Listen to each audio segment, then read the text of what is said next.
Hello. അപ്പോൾ അതുപോലെ ഇന്ന് വർക്കിന് പോകണം. അപ്പോൾ രാവിലെ അമ്മ കഴിക്കാൻ വേണ്ടിയിട്ട് മധുരക്കിഴങ്ങും മുട്ടയൊക്കെ പുഴുങ്ങി വെച്ചിട്ടുണ്ടായിരുന്നു. അത് വേണ്ടവർക്ക് അത് കഴിക്കാം. പിന്നെ വെള്ളം തിളപ്പിച്ചിട്ടുണ്ടായിരുന്നു. പിന്നെ എല്ലാവർക്കുള്ള ചോറൊക്കെ എടുത്ത് വെച്ചിട്ടുണ്ടായി. ആ പാലക്കുപ്പി കുഞ്ഞപ്പൻ്റെ കേട്ടോ. പിന്നെ അമ്മ ദേ മഞ്ഞച്ചോറും അതിൻ്റെ കൂടെ കഴിക്കാൻ പപ്പടം ഉണ്ടാക്കിയിട്ടുണ്ടായിരുന്നു. ചോറിൻ്റെ കൂടെ ബീട്രൂട്ട് മെഴുക്ക് പുരട്ടിയും പിന്നെ ഇന്നലത്തെ ചെമ്മീൻ പുളിയിട്ട് വെച്ചിട്ടുള്ള നല്ല ചാളക്കറി കൂടി ഉണ്ടായിരുന്നു കേട്ടോ. അത് രാവിലെ നമ്മൾ തിളപ്പിച്ച് വെക്കും. പിന്നെ ചായ എപ്പോഴും വീട്ടിലുണ്ടാവും. അങ്ങനെ രാവിലെ ചായയും കുടിച്ചു മധുരക്കിഴങ്ങും കഴിച്ചു. നേരെ വർക്കിന് പോകാൻ വേണ്ടിയിട്ട് ഇറങ്ങി. അങ്ങനെ അതേ KSRTC ആട്ടോ കിട്ടിയിട്ടുണ്ടായിരുന്നത്. ഇപ്പോൾ ഉത്സവമൊക്കെ ആയതുകൊണ്ടിട്ട് ഇങ്ങനെ ആനയൊക്കെ ഇടയ്ക്ക് പോകുന്നത് കാണാം.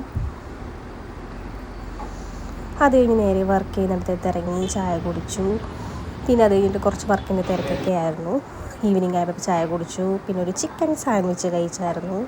അത് കഴിഞ്ഞ് വർക്ക് കഴിഞ്ഞ് പിന്നെയും ചായ കുടിച്ചു. അങ്ങനെ വീട്ടിലെത്തിയപ്പോൾ നല്ല മീൻ വറുക്കുന്ന സ്മെല്ല്. രാത്രി ചാളക്കറി മീൻ വറുത്തതും കൂട്ടി ചോറ് കഴിച്ചു.